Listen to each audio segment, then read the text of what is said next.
வெற்றி சித்தி சீரியல்ல இன்னைக்கு என்னடா வந்து பார்க்கலாம் வாங்க. எபிசோட் ரொம்ப அருமையா இருந்துச்சுன்னே சொல்லலாம். ஸ்கிப் பண்ணாம ஃபுல்லோடையும் கேளுங்க. அதுக்கு நான் இந்த வீடியோ பிடிச்சிருந்துச்சுன்னா லைக் பண்ண பாருங்க. ரொம்ப பிடிச்சிருந்துச்சுன்னா நம்ம சேனலுக்கு வந்து சப்ஸ்கிரைப் பண்ணி கண்டினியூஸா ஆதரவு தாங்க.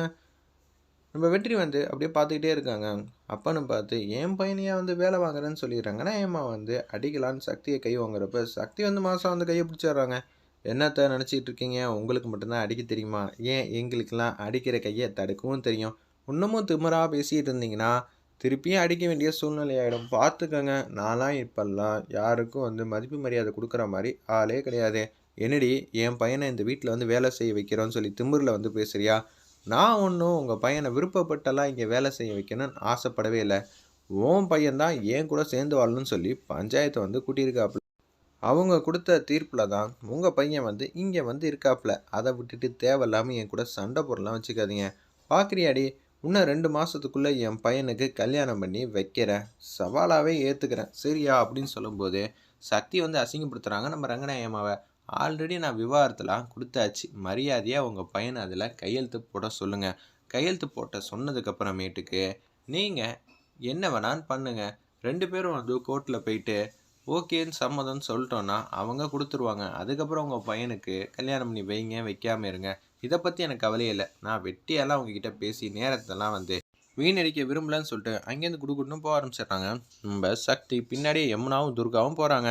சரண்யா மாட்டி நிற்கிறாங்க. அப்புறம் சரண்யாவும் போக ஆரம்பிச்சிடுறாங்க வீட்டுக்குள்ளே.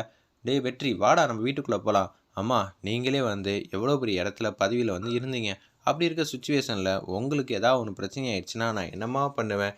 நான் உங்கள் பேரை வந்து கெடுக்கிற மாதிரி எதுவும் செய்ய மாட்டேன். டேய் நான் உன்னை 10 மாதம் சுமந்து பெற்றுருக்கேன்டா. நான் உன்னை எப்படிடா இங்கெல்லாம் வெயிட்டு வேலைக்காரன்லாம் ஆகிறதுக்கெல்லாம் சம்மதம் வந்து சொல்லுவேன்.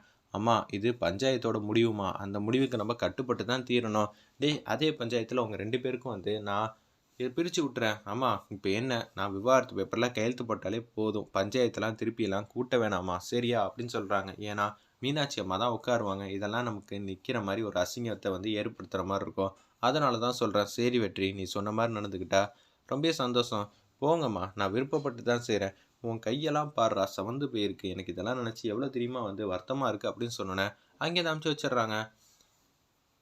அசோக்கோட அம்மா வந்து இருக்காங்க. அதாவது சரண்யாவோட மாமியார் வந்து ஒரு இடத்துல வந்து நிற்கிறாங்க. யாரையோ 2 பேரை கூப்பிட்டு வச்சு பேசுகிறாங்க. நீங்கள் என்ன பண்ணுறீங்கன்னா சரண்யா கிட்ட இப்போ ஒரு விஷயம் இருக்குது, அதை மட்டும் எடுத்துகிட்டு வந்துருங்க. எடுத்துகிட்டு வந்து என்கிட்ட கொடுத்துருங்க. யார் சரண்யா, என்ன ஏதுன்னு சொல்லுங்கள் அப்படின்னு சொல்லும்போது அவள் தான் என்னோட மருமக. நீங்கள் சொல்கிறதெல்லாம் உண்மைன்னு பார்த்தா அவங்க உங்கள் வீட்டில் தானே இருப்பாங்க. அதை ஏன் தூக்கிட்டு வர சொல்கிறீங்க? எனக்கு ஒன்றும் புரியலையே அப்படின்னு சொல்லி கேட்குறாங்க. அவங்க இருக்கிற 2 பேரும் உடனே வந்து சொல்கிறாங்க, முதல்ல நான் சொல்கிறத கேளுங்க. என்கிட்டேருந்து கோச்சிக்கிட்டு அவள் வேற ஒரு வீட்டில் இருக்கா மீனாட்சின்னு. உங்களுக்கு தான் தெரியுமே. ஆமாம்மா மீனாட்சியை நல்லா தெரியும் அப்படின்னு சொல்லிட்டு இருக்காங்க அந்த இடத்துல. அப்படி இருக்கும்போது அவளுக்கு நான் பாடம் கற்றுக் கொடுத்தே ஆகணும். அதுக்காக தான் இப்போதைக்கு 1,00,000 பணத்தை வச்சுக்கோங்க. அதுக்கப்புறம் வேலையை செஞ்சு முடிச்சிங்கன்னா நான் உங்களுக்கு 5,00,000 பணத்தை தந்துடுறேன் அப்படின்னு சொல்லிடுறாங்க அந்த இடத்துல. சரி மேடம், நீங்கள் சொன்ன மாதிரி நடந்துக்கங்க. நாங்களும் அதுக்கான ப்ராசஸில் இறங்கணுங்கிற மாதிரி யோசிச்சுட்டு இருக்காங்க. வெற்றி வந்து திண்ணையில் வந்து தூங்குறாங்க நல்லா அசந்து. அப்பன்னு பார்த்து நல்லா வந்து தூங்கிட்டு இருக்கிறப்ப சக்தியை நினச்சி புலம்பிக்கிட்டு இருக்காங்க. காலையில் வெயில் வந்தது கூட தெரியாமல் என்ன நினச்சி புலம்பிக்கிட்டு இருக்கியா அப்படின்னு சொல்லி மூஞ்சில் தண்ணி ஊற்றிடுறாங்க. அவங்க ஏஞ்சிடுறாங்க. என்னடி இப்படி பண்ணிக்கிட்டு இருக்க? ஏய் வேலைக்காரா, நீ என்ன பண்ணணும்? மரியாதையாக காலையில் ஏஞ்சி சாணி தெளித்து கோலம் போடணும். புள்ளி வச்ச கோலம் வந்து போடணும். புள்ளி 30 புள்ளியாக இருக்கணும் சரியா அப்படின்னு சொல்கிறாங்க. 30 புள்ளி வச்ச கோலமா? அதெல்லாம் நான் செய்ய மாட்டேன். நீ செய்கிற வேலை தானே அப்படின்னு சொல்லும்போது என்னடா அது நான் செய்கிற வேலை நீ செய்கிற வேலைன்னு, நீ தான் செய்யணும் போடா அப்படின்னு சொல்லும்போது அவங்க ஃப்ரெண்டை 2 பேரும் கூப்பிட்டுக்கிறாங்க அந்த இடத்துல. அப்படியே வந்து கார் ஓட்டிகிட்டு போயிட்டே இருக்காங்க. ஒவ்வொரு வீட்லேயும் வந்து கேட்குறாங்க, மரியாதையாக போகிறீங்களா இல்லை நான் ஏதாவது ஒன்று சொல்லட்டா? ஏற்கனவே வந்து பணம் காசுலாம் அப்படியே வந்து வாங்கிட்டு இருப்பாங்க. இப்போ வந்து மாட்டுச்சாணி வேணுமாம்மா, இது எங்களால் நம்ப முடியுதா அப்படின்னு சொல்லும்போது இன்னொரு இடத்துல வந்து தெரியாமல் போய் எடுக்கலான்னு இருக்காங்க. வெற்றி தம்பி நீங்களா, உங்களுக்கு என்ன வேணும்? அண்ணே இது வேணுண்ணே எடுத்துக்கலாமா அப்படின்னு சொல்லி கேட்டோன்னே தாராளமாக எவ்வளோ வேணாலும் எடுத்துக்கன்னொன்னே திணியனங்கிரி தான் வந்து அது எல்லாத்தையும் வந்து ப்ராசஸ் வந்து செய்யலான் இருக்காங்க தண்ணியில் கரைச்சி. அப்பன்னு பார்த்து சக்தியோட வாய்ஸ் கேட்டனால டே போங்கடா போங்கடா, அதுக்கப்புறம் முதலேருந்து என்ன அள்ள வச்சிருவா, இது வரைக்கும் செஞ்சதே போதும்னு சொல்லி அந்த இடத்துல வந்து தண்ணியில் கரைச்சி அப்படியே வந்து ஃபுல்லாக வந்து தெளித்து விட்டுறாங்க. சரி இது கூட செஞ்சிடலாம், எந்த பிரச்சனையும் இல்லை டெய்லியும். ஆனால் புள்ளி வச்சு கோலம் போடணுமாமே, அது எப்படி? நம்ம வச்சா புள்ளி நேராக கூட வைக்க முடியாது. கரெக்டாக வந்து டாட் கூட நம்ம வைக்க மாட்டோம். கோலப்பொடியை கையில் பிடிச்சி எப்படி செய்ய போகிறோம் அப்படின்னு சொல்லி யோசிச்சுட்டு இருக்கப்ப சரண்யா வந்து அப்படியே வந்து ஹெல்ப் பண்ணுறேன்னு சொல்லி அவங்களே வந்து சூப்பராக வந்து கோலம் போட்டு முடிச்சிடுறாங்க. போட்டு முடிச்சோடனே அவங்க முன்னாடி செயினை வந்து கொடுக்குறாங்க. அந்த இடத்துல ஒரு 5 பவுன் கிட்ட இருக்கும் போல இருக்குது அந்த செயினை. கொடுத்தோன்னே என்னென்ன கோலம் போட்டதுக்கு கூலி குடுக்குறியா? அப்படியெல்லாம் இல்ல. இது உனக்கு இல்லம்மா, தாய் மாமன் சீரு. நான் வந்தோனே இந்த செயின் குடுக்கணும்னு தான் நெனச்சேன். இந்த மாரி சூழ்நிலையில நீ தனியா இருக்க. இப்ப செயின் குடுத்தா தான் உன்னால வாங்கிக்க முடியும். வச்சுக்கம்மா அப்படின்னு சொல்லி சந்தோஷமா வந்து பேசினோனே, இத மருமகனுக்கு வந்து போட்டுருமா. அவனுக்கு போடுறத வந்து நான் சந்தோஷமா இருந்து பார்க்கணும். சரியா? அப்படின்னு சொல்லும்போது, உள்ள வந்து போறாங்க. எல்லாரும் வந்து சாமி கும்பிட்டுட்டு இருக்காங்க. சாமி கும்பிட்டுட்டு இருக்கப்ப, இதுதான் சரியான சந்தர்ப்பம்னு சொல்லிட்டு, அந்த செயின எடுத்து மாட்டி விட்டுறாங்க அந்த இடத்துல. குழந்தைக்கு ரொம்ப சந்தோஷப்படுறாங்க சரண்யா. ஒரு பக்கம் சாமி கும்பிட்டுட்டு இருக்கிறப்ப, துர்கா வந்து கேட்குறாங்க, "நான் என்ன சாமி கும்பிட்டேன்னா, இது மாரி அக்கா வந்து ஐஏஎஸ் எக்ஸாம் வந்து பாஸ் ஆகி கலெக்டர் ஆகணும்." 3 பேரும் அதே மாரி சொல்றாங்க. "நீ என்ன சக்தி வேண்டிக்கிட்ட?" நானா, "நீங்க 3 பேர் ஆசைப்படுறது எல்லாமே வந்து நிறைவேறணுங்கிற மாரி தான் வேண்டிக்கிட்டேன்னு." அந்த இடத்துல சக்தி வந்து சொல்லும்போது, துர்கா வந்து பேச்ச ஆரம்பிக்கிறாங்க. அப்பனா கடவுளுக்கு கன்ஃப்யூஷனே இல்ல.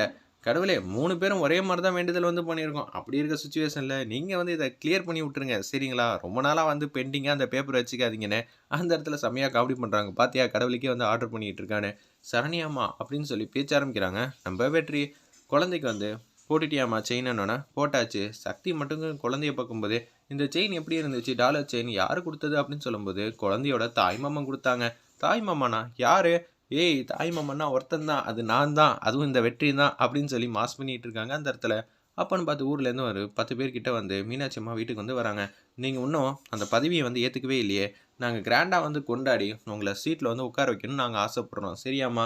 "அதெல்லாம் ஒண்ணும் வேணாம். சிம்பிளா அந்த சேர்ல வந்து உட்காந்துட்டு, ஏதாவது பிரச்சனைன்னா சொல்லுங்க. நியாயமா என்ன செய்யணுமோ அது எல்லாமே சிறப்பா செஞ்சிடலாங்கிற மாரி தான்." மீனாட்சி அம்மா அந்த இடத்துல வந்து சொல்லிட்டு இருக்காங்க.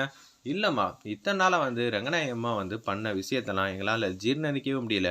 அப்படி இருக்க சிச்சுவேஷன்ல உங்களுக்கு கிராண்டா வந்து மரியாதை குடுக்கணும்னு நாங்க எல்லாரும் முடிவு பண்ணிட்டோம். நீங்க இத ஏத்துக்கிட்டு தான் ஆகணும். சரிங்களா?" அப்படின்னு சொல்லி அதடி மாசா வந்து பேசுறாங்க அந்த இடத்துல. ஊர்ல இருக்கிற முக்காவாசி பேர்லாம் வெற்றி வந்து கேட்குறாங்க. "அவ்ளோ இதுவா பண்ணோம் நம்ப? நமக்கு ஒண்ணுமே தெரியலையேங்கிற" மாரி வெற்றி வந்து யோசிச்சுட்டு இருக்காங்க. அம்மா அவங்க தான் ஆசைப்படுறாங்கல்ல. உங்களுக்கு என்ன செய்யணும்னு நினைக்கிறீங்களோ அத கிராண்டா செய்யுங்கங்கிற மாரி சொல்லிடுறாங்க. இந்த விஷயத்த வந்து முன்னாள் அந்த இடத்துல பதவியில இருந்த நம்ப ரங்கநாயகி அம்மா கிட்டயும் வந்து, நீங்க தான் வந்து வெல்கம் பண்ணணும் அவங்களுக்கு. சரிங்களா? அப்படின்னு சொல்லும்போது, கன்னத்திலே பளிச்சு பளிச்சுன்னு ரங்கநாயகி அம்மா வந்து அடிக்கிறாங்க. "ஏன்டா நான் தோத்ததும் இல்லாம என்னையே வந்து வெல்கம் பண்ணணும்னு சொல்றியா? என்ன தைரியம் இருக்கு உனக்கு?" அப்படின்னு சொல்லும்போது, "அத்த நம்ப போய் அங்க அசிங்கப்படுத்துவோம்னு" பூஜா பேச